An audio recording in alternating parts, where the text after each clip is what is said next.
Hello everyone, welcome back to the channel once again. We have a bit of a day of moving around. The cades are finally going outside and we're going to get all the ewes apart from the borderlesses down to the beef flock. That is how today's video is going to start. Right, pray for me because I don't fancy getting the cades in a trailer, but we'll see how we get on. If you do enjoy it guys, don't forget to like and subscribe, and as always, please don't forget to check out the merch store.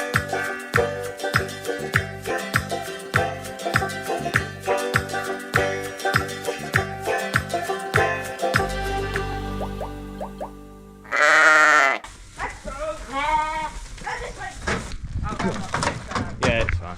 They're all in. Yeah. Simple. Now to get them wormed.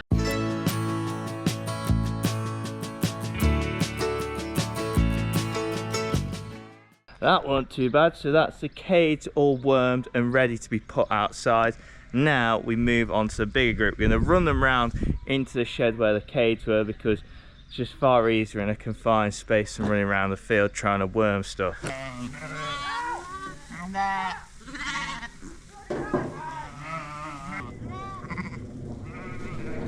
That is them all in. Now the plan is we're going to get them all into this pen, split them so the borders are going back out to the field they're in, and then the rest are going out with the beef flock. They also need worming, and it looks like a couple of borders need dagging as well. Nearly did it. So what we need in here is borders and the clins without numbers because they're the ones we're adopted onto. So you just got to do a bit more reshuffling, then we can get them going.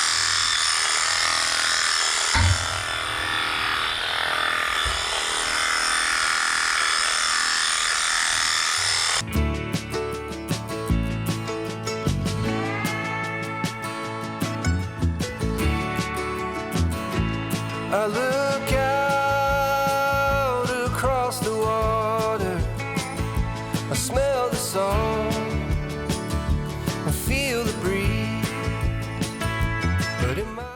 Whilst we've been doing them, Robin has absolutely smashed it and come and done the cage with click because they needed covering. So plan is now, hopefully, we're going to walk all of these and the cage up to the field.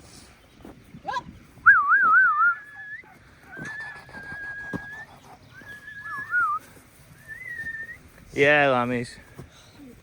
Just like that, that is the cage out to freedom. Lord, I hear the calling of my old home, Tennessee.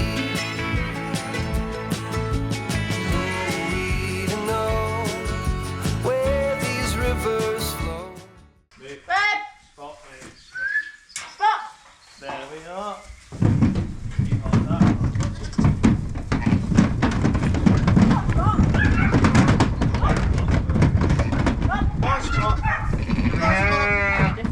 Bingo! Let's go and drop some sheep off. This is bringing back memories. Come on, girls.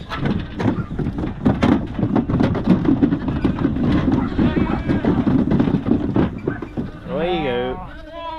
We need to move all the beef flock, which are in the field next door, to join these. Slightly annoyed with myself because I probably left it 2 days too long, and some of this grass in the hot weather is just shot ahead. The rest of the field, to be fair, it's just this little patch that has. The rest of the field perfect length. Maybe should have moved a day or two earlier, but it's one of them.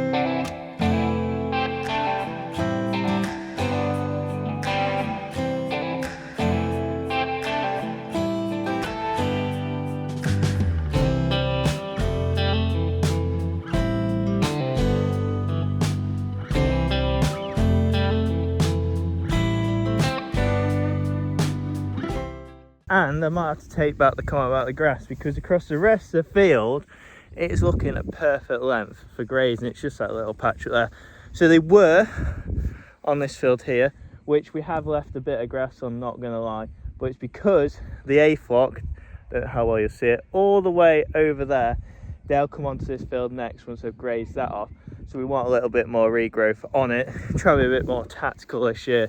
We don't want sheep without grass at any point, so longer we can keep these fields going before they get left for hay.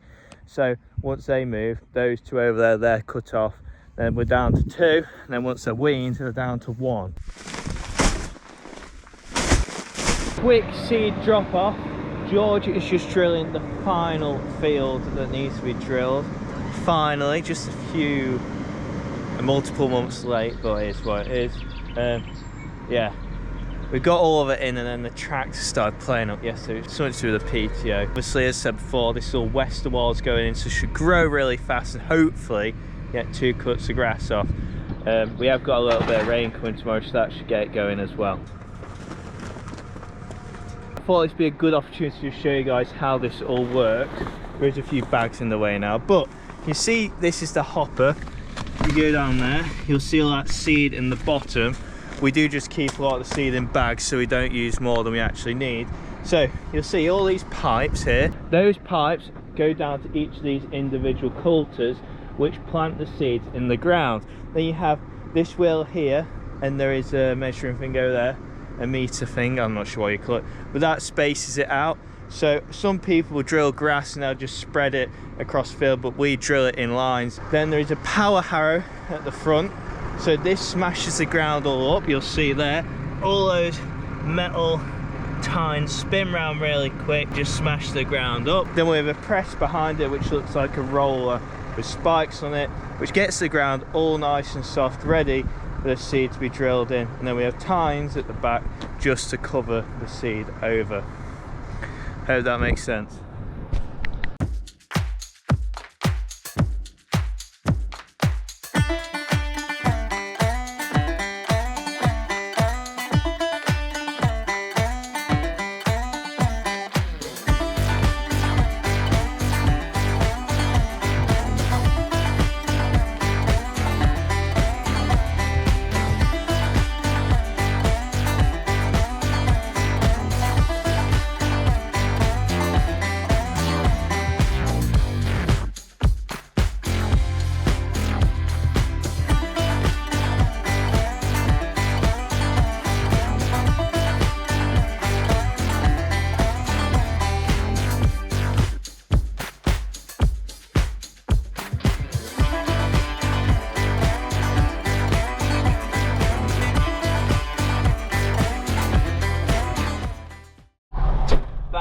Again, and we are in the old girl 6610 because there's no other tractor spare. If you haven't guessed, we've got to go and harrow the second half of those horse paddocks from the other week as they're finally dried up.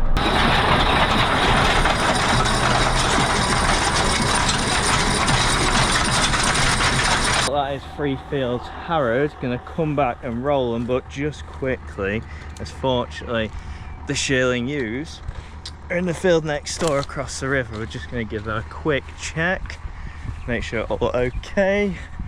Oh man, may have made a slight blunder there, as you'll have seen. I didn't have the hydraulics locked in. They managed to drop in a gate post. Always happens when you're in a rush. Man, absolutely lovely day.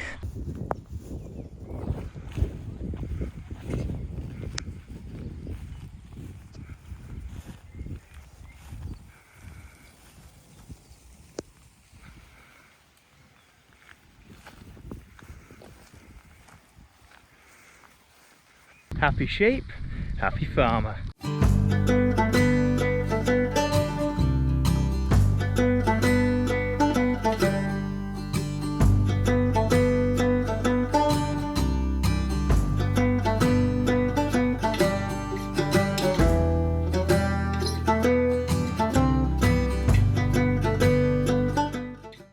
We skip forward a few days as we've been away at the NSA event. Well, how 3 days of rain makes a difference. So just a week ago it was 26 degrees, glorious. 3 days away, 3 days of rain, and the river is extremely high. We're probably like a foot and this will be over. And the areas that has finally dried up in the field have no longer dried up, so it's one of them. You have to carry on. Hopefully we get another dry patch to dry us up, but it's nearly June and we got areas in fields that normally these dry up and they'll go wet in the winter, but I've never seen water line on the fields like this at this time of year. It's one of them, you have to get on with it. Just want to show you the realistic problems we're having this year on the farm. It's just something else. Need to make more of the grass that we've got, and we got some exciting things ahead, I think. Definitely opened my eyes going away for these 3 days talking about grazing strategies. Like, we've seen some incredible farms, you'll see it on the next video. I think these lambs are looking a little bit sore on their feet.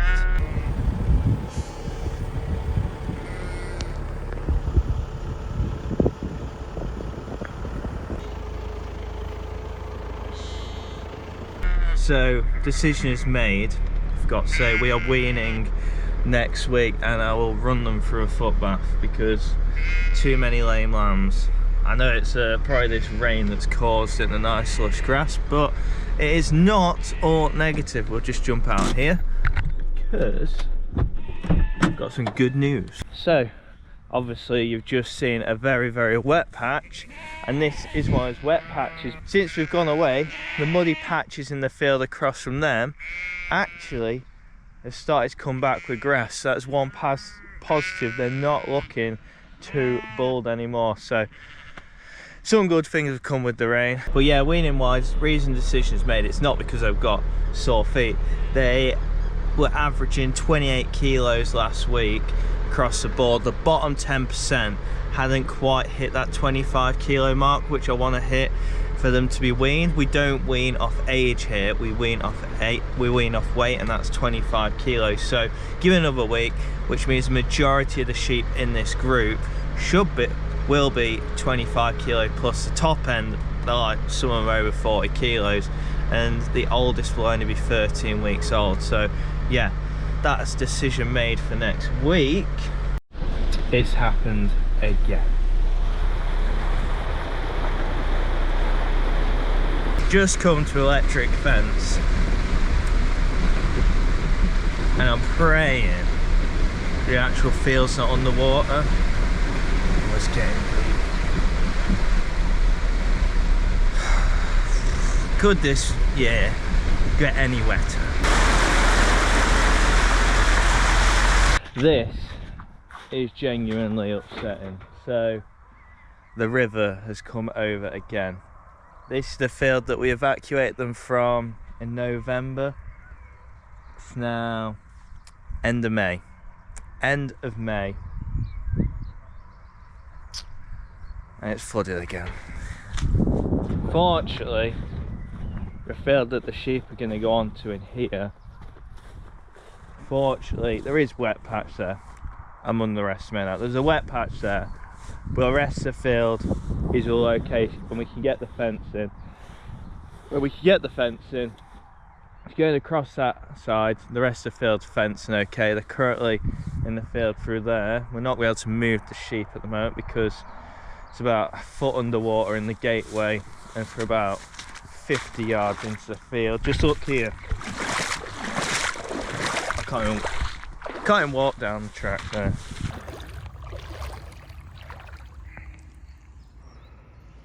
Well, doesn't look like we're going to be fencing this.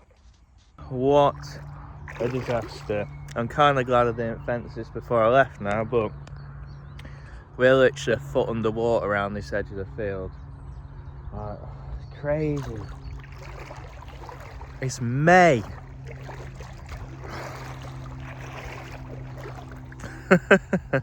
Well, that's that scuppers, but give that some dry land. Hopefully a day or two it'll be gone, but it is just starting to rain again. Just, I reckon, a couple of days it'll be gone.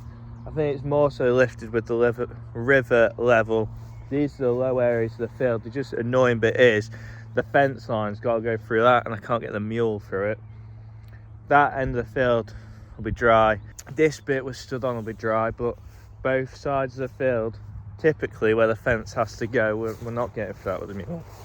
We're not getting through that, so back home we go. Well, I'm going to leave it at that. There's not much more I can get done today because of all this water. It means going to have a busy week ahead. But guys, massive thank you for watching. If you want to support the channel in any way, please check out the merch store. I really appreciate all the people that have recently supported the channel. It means a lot.